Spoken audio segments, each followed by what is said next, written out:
Hola, ¿cómo están? Bueno, en la clase de hoy vamos a hablar acerca del capacitor y más específicamente su comportamiento en corriente alterna en régimen senoidal permanente. El capacitor en su forma más elemental, lo voy a dibujar en perspectiva, son dos placas conductoras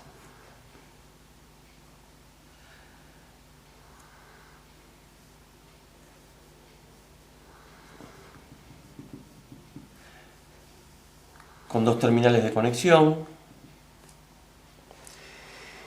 y el espacio que hay entre las placas es un aislante, ¿sí? Que en su forma más simple el aislante sería el aire, pero también se pueden poner otro tipo de aislantes, como ser vidrio, parafina y otros materiales ya más complejos, polipropileno, cerámica, etcétera, etcétera. Su representación eléctrica es esta, que sería como el capacitor visto de perfil. Y su funcionamiento se basa básicamente en la atracción electrostática. ¿Sí? Supongamos que a este capacitor le conectamos una fuente de tensión continua, una pila, y lo que va a suceder es que en la placa que está conectada al polo positivo se van a acumular cargas positivas, y en la placa acumulada en el polo negativo las cargas negativas. De manera tal de que esto constructivamente las placas están tan juntitas, que si yo retiro la alimentación, se quedan atraídas las unas respecto de las otras. Entonces la carga permanece acá. Si el capacitor no tuviera ninguna pérdida, quedaría cargado hasta el infinito. Por supuesto, como todo en la vida real no es así, pero digamos que mantiene la carga durante un tiempo muy prolongado si la calidad del capacitor es buena. En corriente continua, cuando la fuente está conectada, hay, podríamos decir, una circulación de corriente inicial, que es el desplazamiento de cargas desde un polo hacia el otro hasta que las cargas ocupan por completo las dos placas del capacitor. Después, obviamente, acá en el medio hay un aislante, así que no hay manera de que circule corriente eléctrica. Así que en continua no hay ningún tipo de circulación de corriente en este circuito. Ahora, vamos a ver lo que sucede en corriente alterna, que es algo bastante peculiar. Si nosotros colocamos un generador de corriente alterna, ¿sí?, senoidal, a un capacitor, sucede lo siguiente.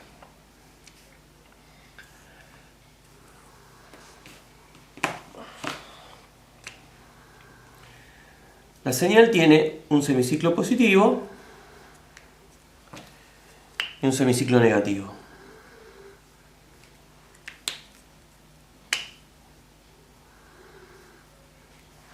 ¿Sí?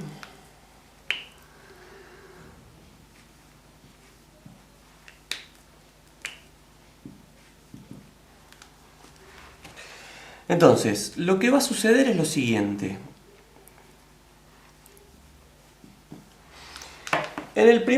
En el semiciclo positivo, va a haber un movimiento de cargas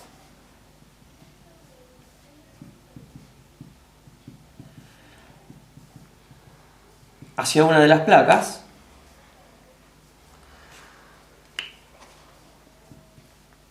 de cargas positivas. No sé si es lo más correcto decirlo de esta manera, pero bueno, es para entender el funcionamiento. ¿Sí? Entonces va a haber un movimiento de cargas a través de los cables, ¿sí? Digamos que por un lado van a entrar las cargas positivas y del otro se retiran, entonces se hace negativa la placa contraria, ¿sí?, en el ciclo positivo.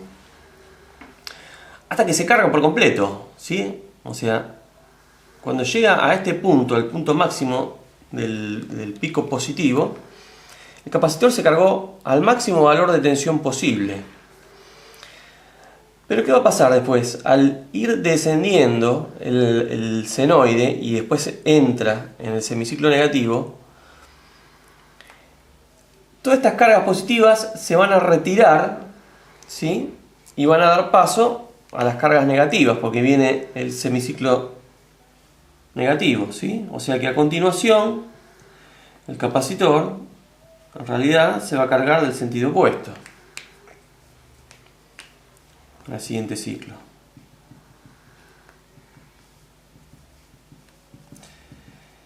Esto lo que va a generar es que, a pesar de que en realidad no hay circulación de corriente desde una placa hacia la otra, pero sí en los cables que van hasta la fuente hay una circulación de corriente o desplazamiento de cargas, que es debido a que primero se llenan las placas con cargas de un signo y en el semiciclo siguiente se cargan con el signo opuesto. O sea, todo el tiempo las cargas están entrando o están siendo desalojadas, y eso hace que efectivamente haya una corriente primero en un sentido y después en el otro.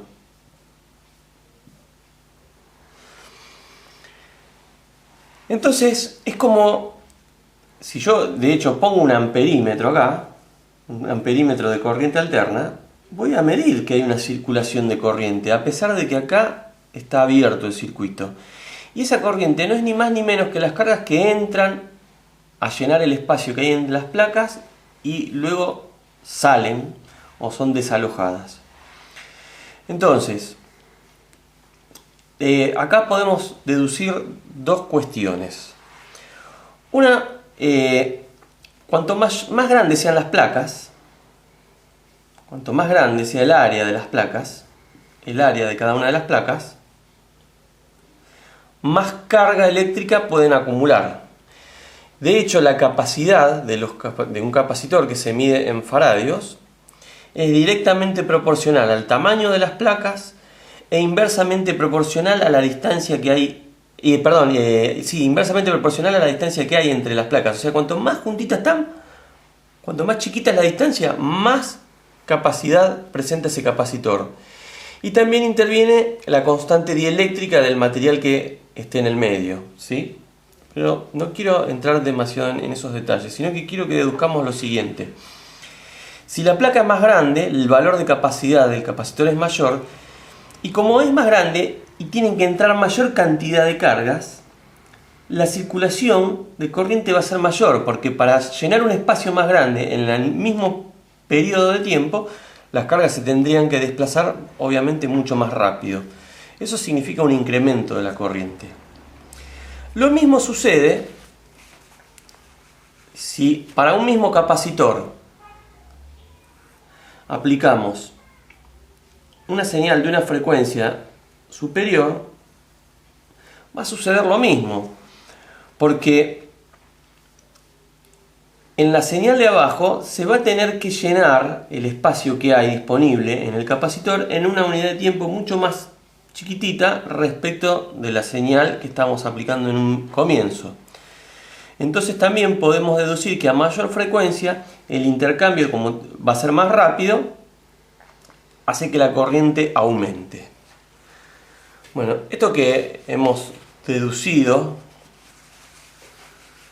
de forma fenomenológica en el comportamiento del capacitor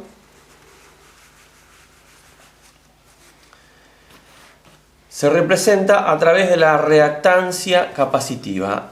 Cuando hablamos del inductor, dijimos que la reactancia inductiva era una especie de la resistencia que presenta un inductor al paso de la señal alterna, ¿sí? De la corriente alterna de forma senoidal. La reactancia capacitiva también es esa especie de resistencia que presenta un capacitor a la circulación de la corriente alterna.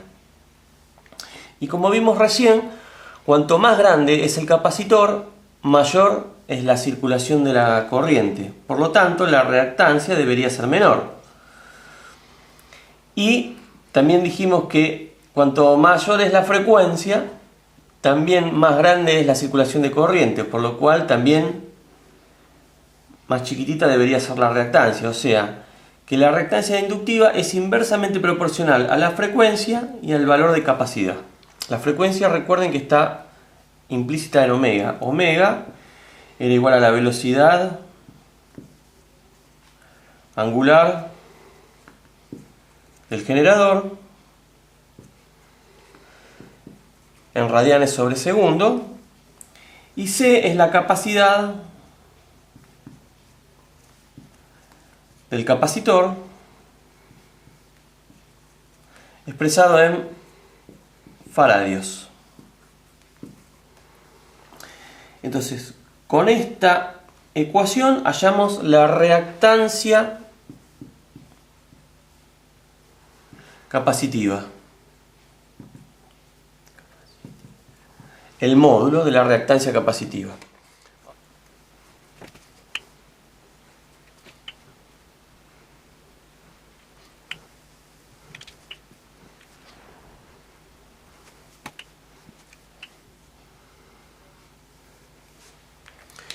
Bien, una consecuencia del comportamiento del capacitor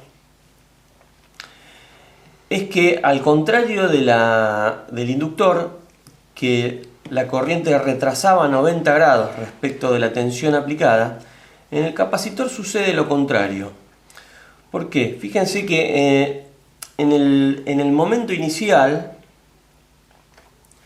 cuando empieza a subir la tensión, la corriente es máxima, dado de que cuando la tensión llegó a su punto máximo, el capacitor se encuentra cargado. Si se encuentra cargado, ya no hay más intercambio de cargas, entonces el valor de corriente es el mínimo.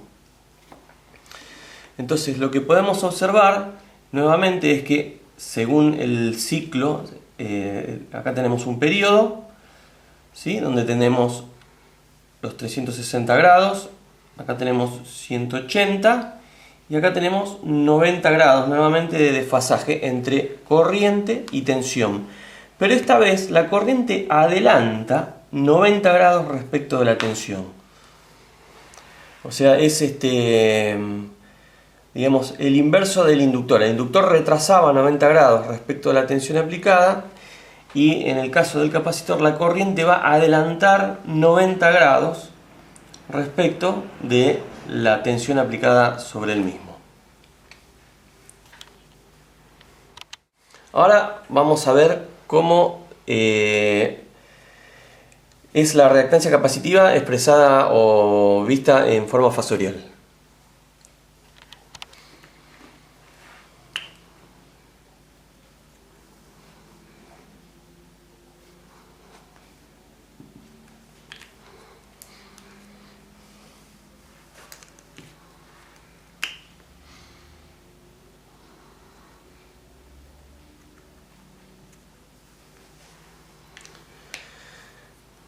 Bien, veamos lo siguiente. Acá estoy representando la corriente y la tensión en el capacitor. La corriente la puse sobre el eje de los reales, como en 0 grados, para ponerla como punto de partida, digamos. Y dijimos que la corriente adelantaba 90 grados respecto de la tensión en sus extremos. Entonces, fíjense que si esto estuviera girando para allá, la corriente está adelantada respecto de la tensión 90 grados. Y nuevamente voy a hacer la misma analogía con la ley de Ohm que hice para el caso del inductor. Habíamos dicho que R, en el caso de la ley de Ohm, la resistencia de un circuito, era la tensión dividido la corriente que circula por el mismo. Entonces, haciendo una analogía, podemos decir que la reactancia capacitiva debería ser la tensión en el capacitor dividido la corriente que circula sobre sí mismo. ¿Y qué pasa? Habíamos dicho que estos son fasores, ¿sí? O sea que en realidad, y como vamos a hacer un cociente, lo tenemos que expresar en forma polar. Entonces podemos decir que XC es igual a BC con un ángulo de menos 90 grados dividido IC con un ángulo de 0 grados. Entonces nos va a quedar que la reactancia capacitiva es BC dividido IC, que no es ni más ni menos que el módulo de la reactancia capacitiva, que ya vimos cómo se calcula, pero el ángulo va a ser igual a menos 90 menos 0, porque cuando es un cociente así se resta el ángulo del numerador menos el ángulo del denominador. Y menos 90 menos 0 es igual a menos 90, o sea que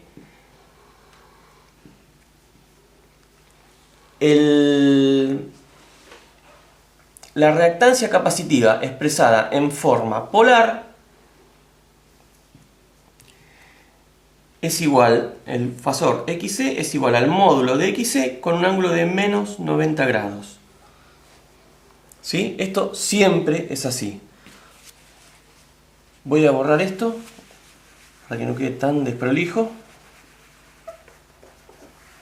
Entonces, acabamos de llegar a la conclusión que el fasor reactancia capacitiva es igual al módulo de la reactancia capacitiva con un ángulo de menos 90 grados.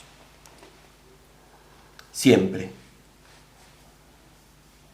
Entonces, podríamos decir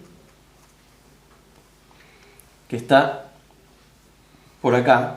El fasor lo pongo en el mismo eje, ¿sí? Lo pongo con diferente tamaño para que se entienda. Si lo dibujáramos, el módulo está completamente a menos 90 grados, ¿sí? O sea, estaría por acá. Entonces, esta es la representación polar de la reactancia capacitiva. Si tuviéramos que representarlo en forma binómica, el fasor XC, ¿cómo sería? De parte real, fíjense que, como está completamente planchado sobre el eje de los imaginarios, no proyecta nada sobre el eje de los reales. O sea que la reactancia capacitiva tiene 0 como parte real. El valor de reactancia es 0. Y el valor imaginario de este número complejo va a ser todo el módulo de la reactancia capacitiva en parte imaginaria, ¿sí? Por lo tanto, XC expresado en formato binómico es igual a menos JXC.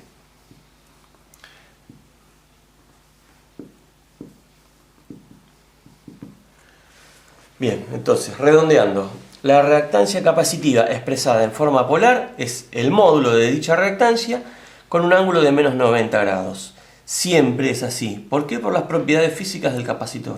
Esto es invariable. Y si lo tuviéramos que representar en formato binómico, como está a 90 grados negativos, no tiene parte real el fasor de la reactancia capacitiva. Es todo imaginario, pero es negativa. Es el valor del módulo, pero negativo, menos JXC. Fíjense que es el homólogo, podríamos decir, de la reactancia inductiva, cuyo ángulo era 90 grados positivos y expresado en forma binómica era el módulo de la reactancia inductiva, pero positivo.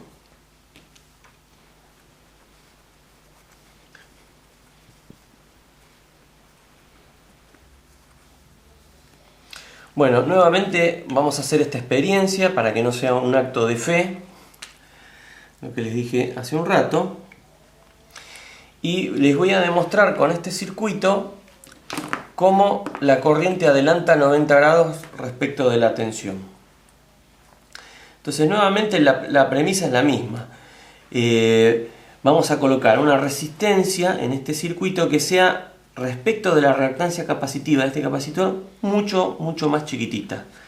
De manera que prácticamente no genere ningún tipo de perturbación en el circuito. Por acá va a circular una corriente, IC la vamos a llamar,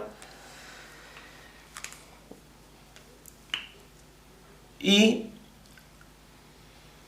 la tensión entre extremos la podemos llamar, a ver cómo la marco, la tensión entre extremos podría ser BC. Y la corriente la vamos a medir de forma indirecta midiendo la caída de tensión sobre esta resistencia que va a ser VR. ¿Sí?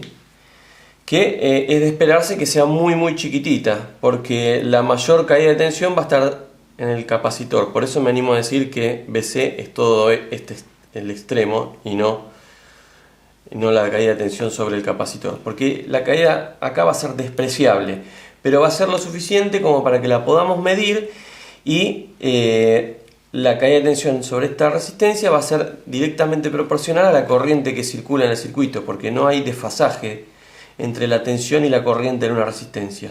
Entonces, nuevamente, de manera indirecta, vamos a medir la corriente que circula por este circuito, pero como lo vamos a hacer con un osciloscopio, vamos a poder constatar la diferencia de fases que se genera. Bueno, nuevamente utilizo el mismo transformador que utilicé para el caso del inductor como fuente de señal, ¿sí? O sea, nos va a dar una señal de 50 ciclos, como es la frecuencia de red en la Argentina. Y en los extremos del transformador conecté en serie un capacitor de 4,7 microfaradios y puse dos resistencias en paralelo de 220 ohm. O sea que nos va a dar una resultante de 110 ohm, ¿sí? Ahora, en el caso anterior, como inductor yo había puesto un transformador y no podía determinar, en realidad sí se podía determinar, pero no lo hicimos, el valor de su inductancia. Acá sí lo tenemos de antemano porque está escrito en el capacitor, ¿sí? Que lo define el fabricante y nos dice que es de 4,7 microfaradios. Con lo cual podemos calcular de antemano cuánto va a ser la reactancia capacitiva de este capacitor. Y ahora lo vamos a hacer. Bueno, habíamos dicho que el módulo de la reactancia capacitiva era igual a 1 dividido omega por C. Entonces vamos a calcularlo.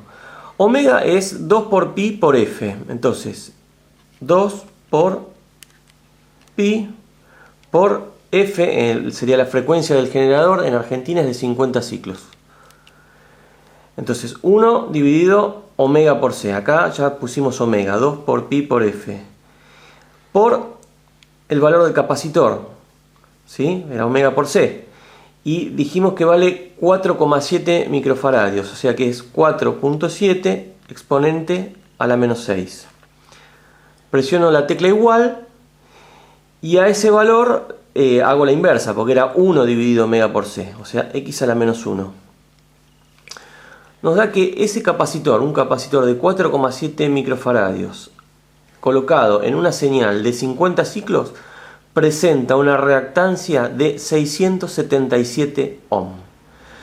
Fíjense que contra los 110 ohm que estamos colocando, o sea, si lo divido por 110, es 6 veces más grande la reactancia capacitiva que la resistencia que yo estoy colocando. O sea, es bastante más grande como para no interferir demasiado en el circuito. Ahora vamos a ver los oscilogramas. Bien, acá tenemos el circuito ya funcionando y lo que estamos viendo acá en esta primera pantalla es el oscilograma del canal 1 que corresponde a la señal que estamos aplicando al capacitor, ¿no es cierto? No es ni más ni menos que la tensión del transformador. Fíjense, el valor de la escala del canal 1 está en 5 volt por división, ¿sí? O sea, tenemos 5, 10, 15, 20, 25, 30 volt pico a pico. Ahora vamos a hacer aparecer el canal 2, que es el oscilograma de la caída de tensión sobre la resistencia de 110 ohm. Van a ver que hay una pequeña deformación y es probable que sea por alguna deficiencia en el capacitor. Mismo también el que está generando un poco de distorsión armónica acá es el transformador, porque si se fijan en los picos no están perfectamente redonditos, no es senoidal perfecta la señal, y es una deformación que se debe generar en el transformador por la mala calidad del núcleo que debe tener. Pero así todo, podemos ver claramente que la corriente está adelantada 90 grados respecto de la tensión aplicada. También podemos ver el valor de la caída de tensión es mucho más chiquitita. Fíjense que la escala del canal 2 está en 830 milivolt, o 800, vamos a redondar 800 milivolt por división, así que tenemos 1, 2, 3, 4, 5, 6 por 8, 48, tenemos 4,8 volt pico a pico contra los 30 volt pico a pico que tenemos de tensión de la fuente, ¿sí? O sea, es muy chiquitita la caída de tensión. Y nuevamente lo que vamos a hacer es ver las curvas de Lissajous poniendo la función XY del osciloscopio.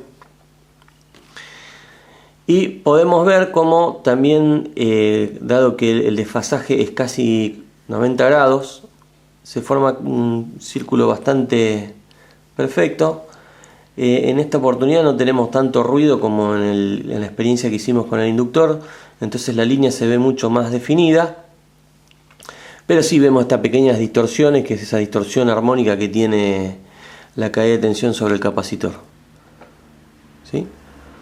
Estas pequeñas distorsiones. Si las señales fueran bien prolijas, deberíamos ver un círculo perfecto, ¿sí? Por el desfasaje de 90 grados que tenemos entre una y la otra señal. Lo que voy a hacer, que no hice acá en el caso del inductor, voy a poner, para que vean la diferencia, con los dos canales voy a medir la misma tensión. O sea, tanto el canal 1 como el canal 2 estoy midiendo la tensión del generador. Fíjense que están perfectamente en fase. ¿Para qué hice esto? Para que ustedes vean qué es lo que se vería en el diagrama XY. Se ve, como les había comentado en su momento, una línea perfectamente a 45 grados. ¿Por qué? Porque no hay desfasaje entre las señales del canal 1 y del canal 2. Bueno, eso es todo.